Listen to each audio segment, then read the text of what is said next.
Hey, everybody. Today on the Build Your Team show, I'd like to introduce you to Michael Buzinski.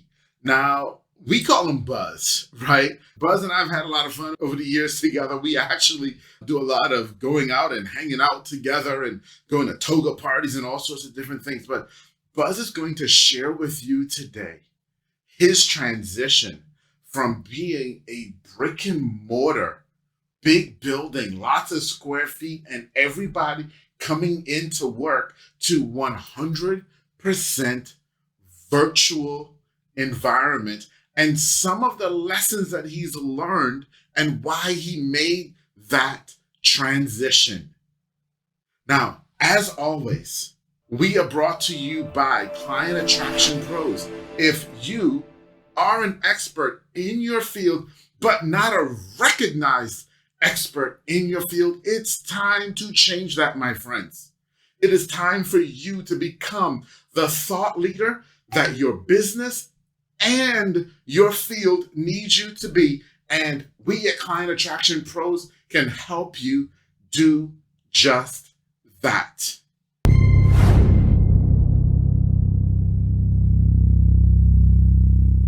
Hey, everybody. I've got my friend Michael Buzinski of Buzzworthybiz with me today. And today on Build Your Team, we're going to have a really great conversation because he has done what so many of us are trying to do. He's built massive teams for a massive business and then taken all of that virtual. Now his team is 100% virtual. So if transition is a question that you've been asking about, if fully remote versus hybrid is a question that you've been asking about, yeah, we're going to tackle some of those today, while we also learn how he is literally helping people double their revenue. So you're going to learn about how to get better staff and double your revenue. Michael, welcome to the show. Thank you. How are you? That was a wonderful introduction. Love it. You are worth it because you are buzzworthy, my friend. I love it.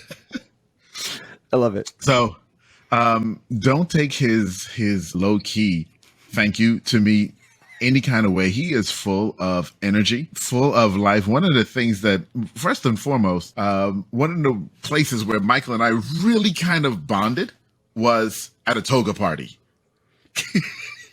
Toga. Dressed up as in our togas and having fun. I don't even know. There wasn't even an occasion, right? We were at TNC, I think. We were at TNC, yes, but like there wasn't a reason to be wearing togas other than just the fact that we decided to theme the party togas, or whoever, Dave, who was throwing the party, themed I it think togas. That was his idea. Yes, he decided that everybody's in San Diego, therefore we should be Sparta. There it is. Just tell us a bit of your history. Tell us about Buzzworthy.biz and what your transition has kind of been.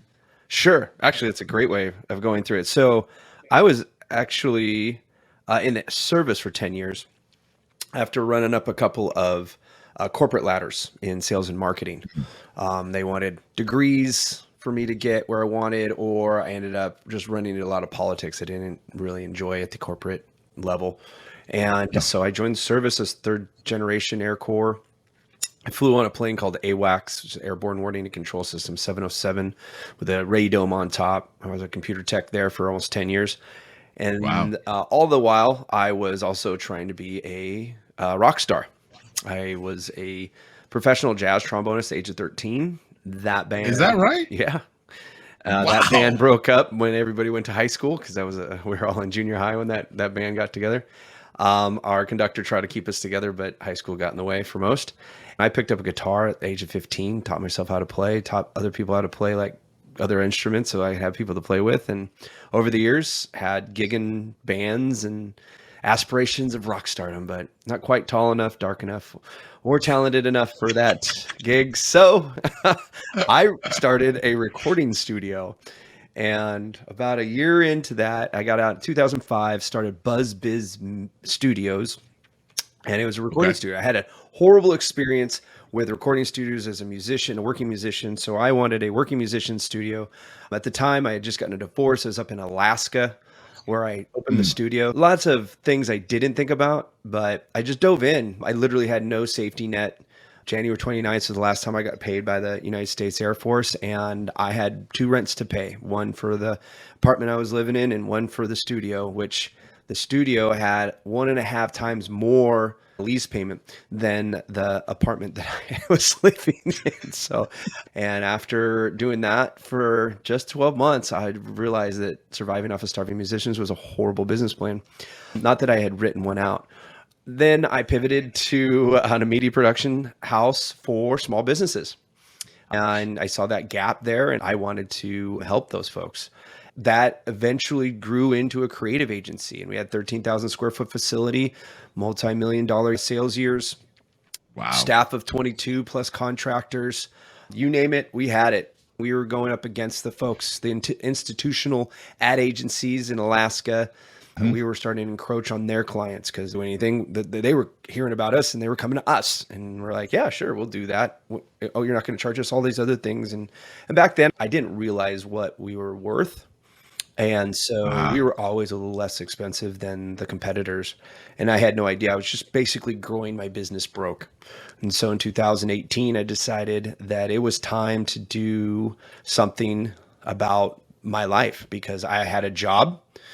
I was CEO and I was sick and tired of it. I wasn't playing with clients. I wasn't getting to do creative stuff. I was just always dealing with the building and employees and blah, blah, blah. And Yep. I wasn't getting paid what I was worth compared to what revenue we were bringing in. And so I told everybody to go home. At the end of 2019, we relaunched what is now called Buzzworthy Integrated Marketing. I went from 13,000 square feet down to 1,300 square feet, and I had a hybrid. I had one assistant in the room. It was actually a 3-room office area. Within 6 months of that, I actually downsized that and went to a VA and staff, and everybody was remote at that point, and went down to 500 square feet. And then from there, within a year of launching, by October 2019, when me and my wife moved from Alaska down to Illinois, I went to a co-working space, and that was our address. Okay. So technically, I don't have any office space, right? Right. And so we've been here in Springfield, Illinois since October 2019. Of course, COVID hit. And I was already about a year and 3 months in, and I was like, yeah. So the only thing I really had to worry about was my clients, and we were on lock and step. And so we got really lucky with our client list. Lost one to COVID. I think at the time we were at 25 on retainer, plus the hundreds that we serve through the legacy media company. That's all on autopilot with an account manager. That's all they do is just take in requests for the old graphic design and printing. And then the new team just does website development and website marketing. And we work specifically with service-centric businesses. Now that's a history. So first, I do want to say on behalf of everyone listening, thank you for your service. Okay. We do want to definitely honor you for that, because that takes a special person. So thank you. We're going to talk about staffing, but you said something that I think so many business owners run into that I'd be remiss if I'd let this go. You didn't realize what you were worth. You were grossly undercharging, and you weren't paying yourself commensurate with the amount that the company was bringing in. Yes. Do me a favor. Just take 2 minutes. Dive into that in terms of what was the point in time when you realized that, and then what was the shift that had to happen to make that change? So what made me realize it, made me stop and just understand where I was at as a business owner. We took on a feature-length documentary. And so we went on tour in Italy with a local concert choir. It was only an 11-day trip. One day into it, one part of the building, this building was so big, it had 3 different meters for electricity. And for some reason, my office manager never could keep track of this one. and it was in this small part of the building that didn't get used all the time, but it powered our print shop that we had in house. And so I get this message saying, "Hey, power went out in the building. We got a notice that the bill wasn't paid." And I'm like, "This is just weird." I was like, "Okay." So I messaged the manager and I said, "Hey, make sure that bill gets paid, get the power on." We had power on by the end of the day, right? Boom, done. Didn't think much of it, but then it just, all these little swirls of rumors were going around, and like people were starting to think that we were going bankrupt and all these other things. And I'm like, holy cow. So I'm working 18-hour days, on the road shooting video all day from the time I get up to the time I go to bed. Right. And I'm doing this for 10 days and I've got this on top of me. So by the time I got back, there's a little coup d'etat that had happened. And basically Wow. I had a little sect of millennials that they had their complaints. Right. And then at that point I was looking at it, I'm like, okay, I'm going to lose about a third of my staff. In Alaska, you don't have all those people. Like you can't just go, okay, I just need 7 more of those people. So then I'm like, okay, so now I'm going to spend the next 6 months rebuilding this team. It's going to take me another year and a half to get them back up to where we wanted. I mean, we had our culture down. We had everything. Everybody was like super stoked to be there. Had people like, hey, I don't really like Alaska, but I love what we're doing here. So that's why I'm staying, like literally in front of me in my desk. Wow. Same people 4 months later going, "You're a bleep and blah, blah, blah, this is bull crap and blah, blah, blah." I'm like, what is going on here? And I just could not win for losing. And I'm like, okay, so I keep doing the same thing over and over again, expecting different results. All right, what do we have to do to change this? And I just sat right in front of this gorgeous foyer that we had just built. I was only in this building for like 3 years, right? And it was the biggest pain in the butt. But anyway, I digress. I was sitting there going, if I don't do something different now, I will always be in this position. So how do I change it? Where's my biggest pain point? This building. What's my second biggest pain point? All these employees that I can't seem to keep happy, regardless of who I put over them, regardless who manages them, regardless of all the things we try to do for them. We didn't have any of those cool golden handcuffs or whatever you want to call them to incentivize these young kids to be around. We're going to go remote. There's no reason to have $15,000 hanging over me every month for a building. Just wasn't there. Right. That was the big shift. And once I went that direction, I'll keep the BuzzBiz Media legacy name for the legacy stuff that we're eventually putting on autopilot with a team, but not looking to grow it, just looking to make sure those people keep getting taken care of. And we're going to go forward with this new business because it's going to be virtual. That means the culture is going to be different. That means everything about how we do business is different. 15 years in business. All of that documentation, now crap, worthless. Got to start over. And oh, by the way, there are no manuals for this. So I was like, you got to be kidding me. Yeah. And that's honestly a lot of why we've created this channel, because there are no manuals for this transition to remote first. There is no playbook. Right. And you've got some people like Leah Martin, who I had on the channel a few weeks ago, who are trying, but he's like one guy in the whole world. We need to, as business owners, support each other, because I think so many of us can relate to the story that you just told in terms of there is something in your business that's an albatross. If you can get rid of this one thing, the business could actually take off and be different, but that thing is holding you back in some way, shape, and form. In your case, the big thing was the building. The secondary thing was the employees. Employee structure in market where you can't just have that kind of turnover. You can't afford it. It takes so much energy to bring somebody up from the lower 48, and then you got to hope they like Alaska. So if they don't like Alaska and they kind of like you, or even if they really like you, hey man, I really like you, but I got to go. I'm like, okay, where are you going back to? Minnesota. I'm like, wait, what? They just want to be close to their families. I had much younger staff back then. And when we went remote, it took me about a year and a half to realize that my new demo for employees was closer to 35 plus. People who had already been there, done that, already been in the agencies, cut their teeth, already had all this experience, because I didn't have the ability to handhold people virtually. What we did know is that documentation was everything. And we used to document a lot.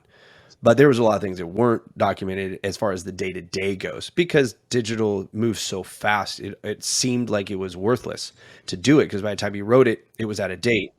It was But now obsolete. you have to. Yeah. If you're Yes. virtual, you must have that. And so we adopted a program called Trainual.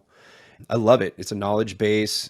We can use it for clients as well if we wanted to, but right now we're just using it for the employees, and it's training, onboarding, our PSA, how we do certain things, lots of SOPs, those types of things. All of our policies are in there, vision statements, mission, values, all of that stuff's documented.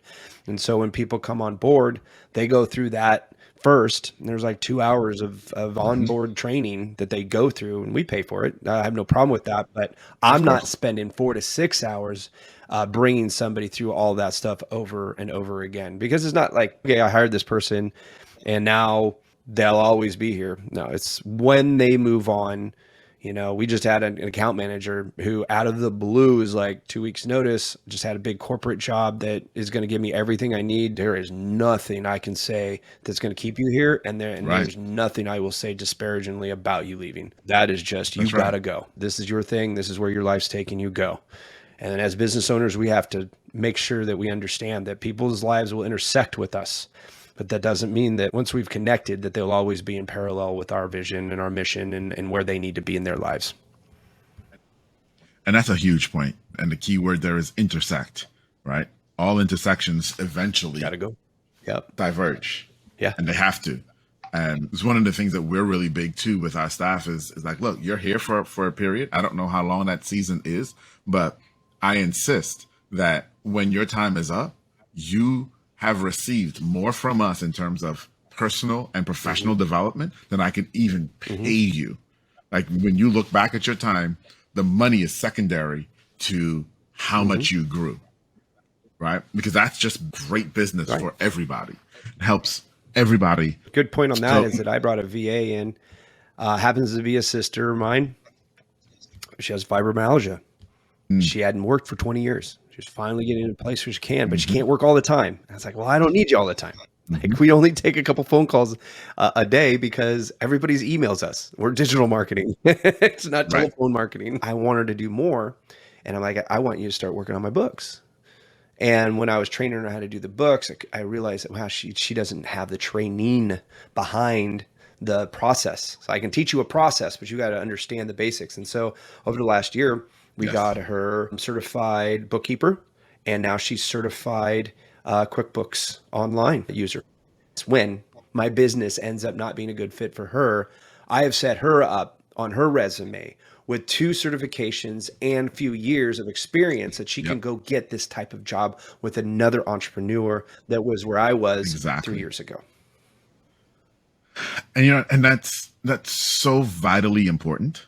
I think that's probably why you and I gravitated to each other as well, because ultimately we share those values, and that's one of the big things that we talk about here on this channel is that, you got to hire for fit before you hire for skill.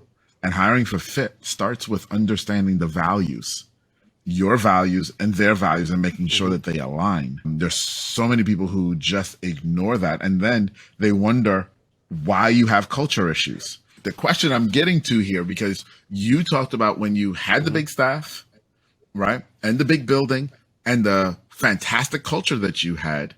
And then you talked about how it transitioned to the virtual first model and a lot of those changes. What I'd like for you to do is let's talk culture. And I want to talk culture on really 2 sides of culture. One, the culture of hiring. How is it different between in-person versus virtual? And then the culture of management, which you've already started to touch on a bit. But how do you build culture in management how is it different in person versus virtual? All right, so hiring is interesting because I had a business that was kind of remote to the rest of the United States.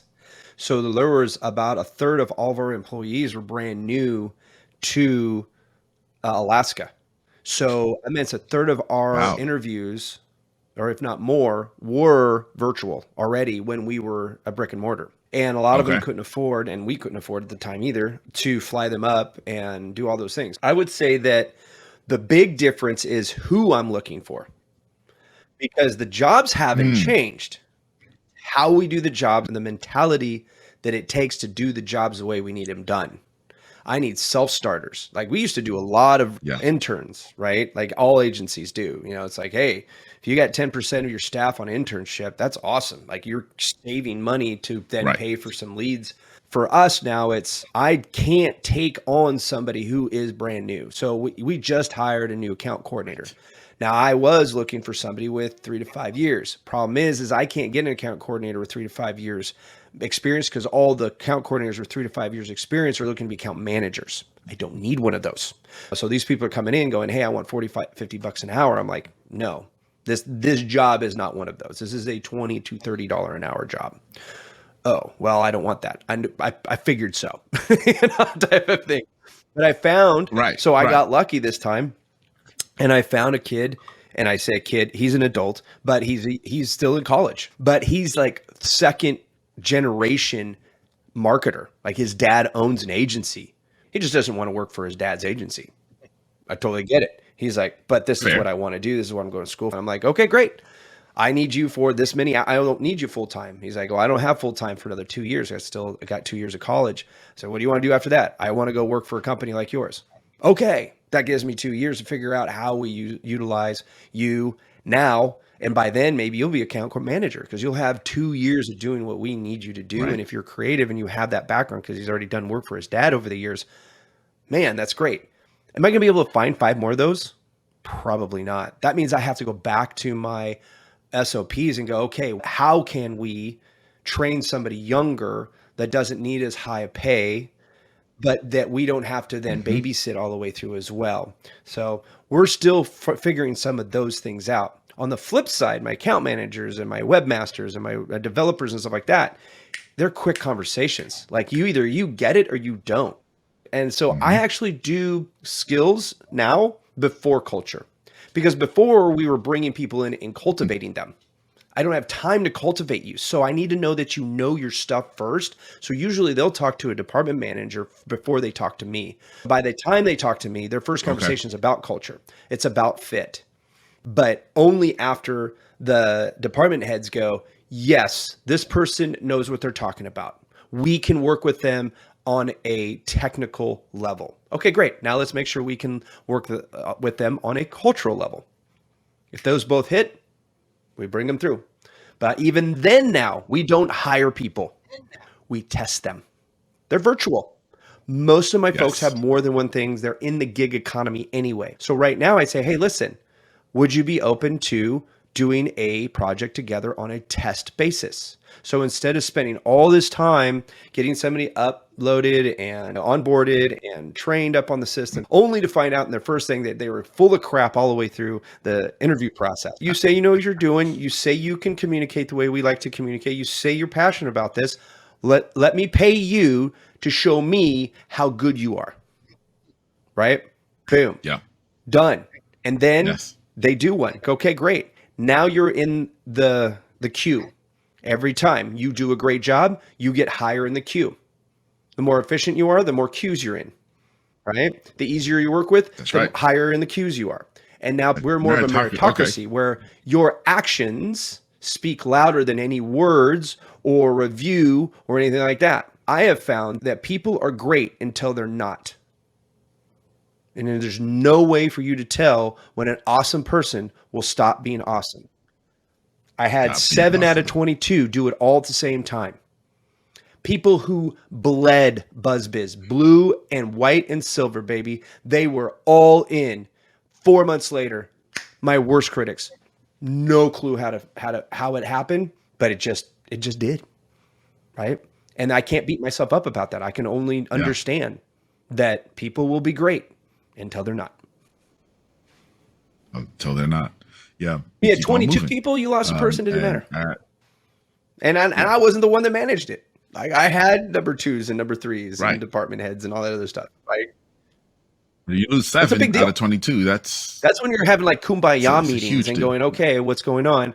And of course, I'm completely bewildered. And so I'm saying all the wrong things. I made it worse. I know I did. And that cost me a couple more people in the end right there.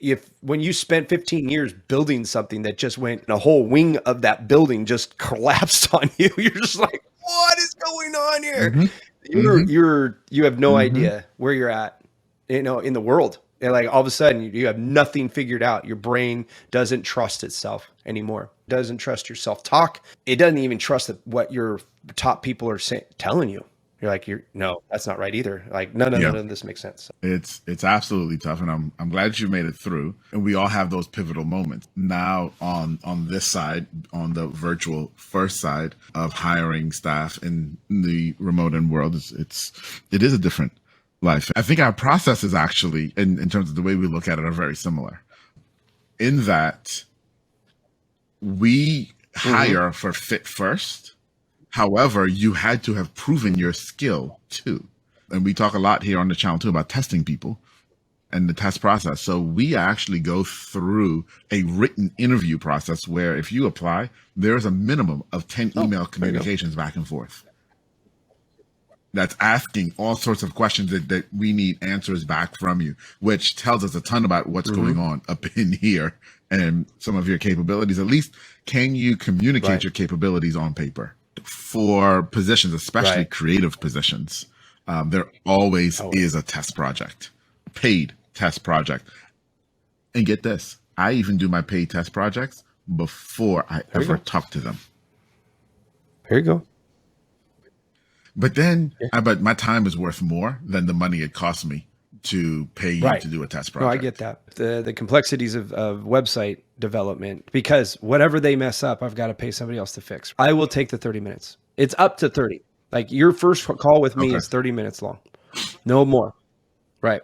But usually if it's not a fit, I'll know in the first 5 and you will not get more than 15 minutes of my time. Yes, that's the end of that. Agreed. With mine now, I have someone who on the team reviews all interviews to see if there's something that I missed. And they know if I don't talk about the values of our company, this person didn't wasn't get that far. They didn't get that far. It's over. Right. He didn't like them. Let's move on. I don't know what pay seems to be like the thing that's the last thing we talk about. And I actually have started pushing that forward. It gives me 2 things. 1, can I afford this person on my team? Because we have a budget. And then number 2, what does money mean to this person?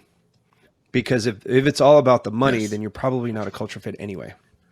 So why wait all the way to the end to find out, oh, wait, you're so awesome. I want you so bad, but you're out of my price range.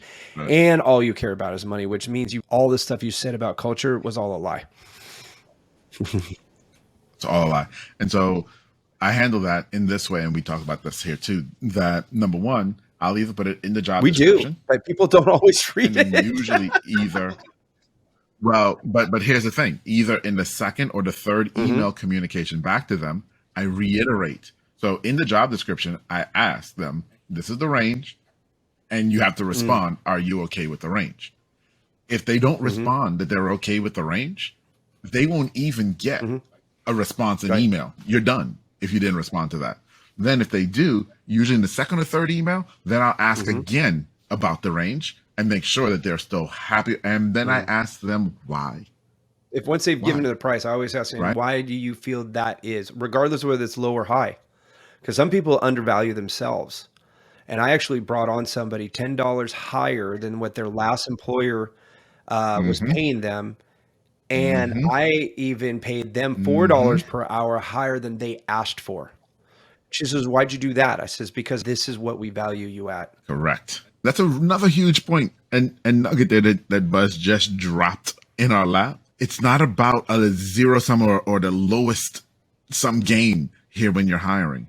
You need to pay people what they are worth. And so if you know that you budgeted X and they ask for X minus Y, don't look at that as an opportunity to say, ooh, I'm saving money. Right? If they're truly worth it. Monetizing value is very hard when you talk about other people. And so in your SOPs, in your hiring SOPs, you really should line out, okay, this position has this range.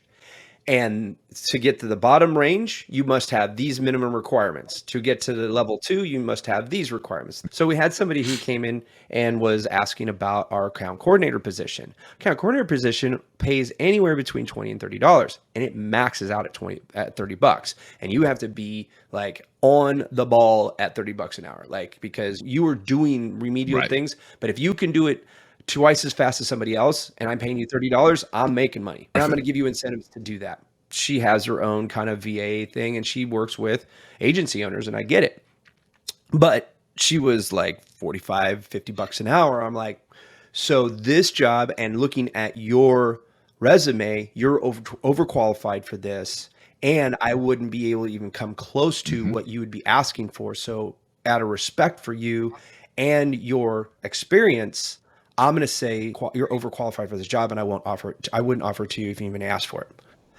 She emailed back through HR and said, I loved my conversation, and I love the fact that somebody recognized my value and told me I couldn't have the job because I was too valuable. If you guys ever have an account manager position, which is he told me I was qualified for, I would love to have that conversation and know when to apply for that. That is awesome. That's exactly what you want. Now, we can probably, which we've done before, talk forever. Let's do that, but let's do that on another episode, because there's still even more questions that I wanted to really dive in here with you. And we got off on such a great tangent, which was awesome. But one of the things that I want to also let everybody know is that you wrote a best-selling book.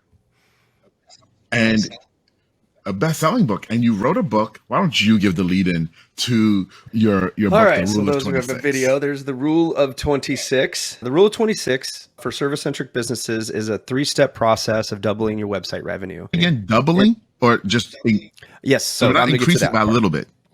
Basically, as COVID hit, we were a done-for-you only agency. So if you didn't want us doing it for you, then we didn't really want to talk to you. But then COVID hit, and I'm sitting pretty with all of my clients. Nobody's signing up for done for you. Nobody. Like, everybody's got purses tight. I need to help entrepreneurs. That's why I'm in business, is to help entrepreneurs, out of entrepreneurial poverty, like what I was in for 15 years. What was the one thing that people get in the way of digital marketing is that they don't know how to make money from it. Well, as agencies, we have all these KPIs. Well, if you go to places like HubSpot, where they have like 58 KPIs that they track for success, nobody cares. Like, business owners don't care about the 58 KPIs, right? I think it's too much. I don't even care. Much. Like, I, as a marketer, been doing marketing for 30 years, do not care about that many KPIs. No way. I went on a search for the KPIs that directly impact revenue. And the 3 that I came up with that are digestible quickly are unique traffic, conversion rate, average revenue per client. The Rule 26 states that if you increase your unique traffic by 26%, which, like you said, is not a lot, and then you increase your conversion rate by 26%, and you increase the average revenue per client coming from your website by 26%, you will get a compounded outcome of 100%, or double the revenue coming from your website. Wow. Okay, so I caught that. Okay, so go to ruleof26.com and you can get a paperback or ebook through Amazon. If your listeners want to get the ebook and the paperback, I will give you a free copy signed if you email me at buzz@buzzworthy.biz a copy of your receipt for the ebook. How about that, guys? Get a free signed copy of the book by the author, the best-selling I am now one of those. Yes. Author, Michael Buzinski. My Brother, pleasure, man. It was beautiful.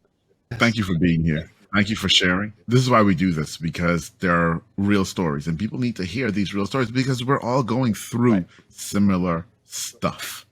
And so often we feel like we're alone, but we're not. And it's when we see somebody else who has gone through it, come through it, and thrived through it, that we can get our strength to push through our situation. So I appreciate you being here. We start off with a list of questions. I don't think we got to one. We just completely went in a different direction, but I think it's important everybody knows that. Yeah, when things like this happen to you, and in different flavors. And, it's my job, and my vision is to help eradicate entrepreneur poverty. And staff will make you emotionally broke faster than it'll ever make you broke in the bank account. We have to make sure that we're taking care of ourselves and we have a business that works for us and not the other way around. Absolutely. Michael, again, thank you for being here. We'll have you back real Bye. soon. And I'll see you later. All right. Bye, everyone.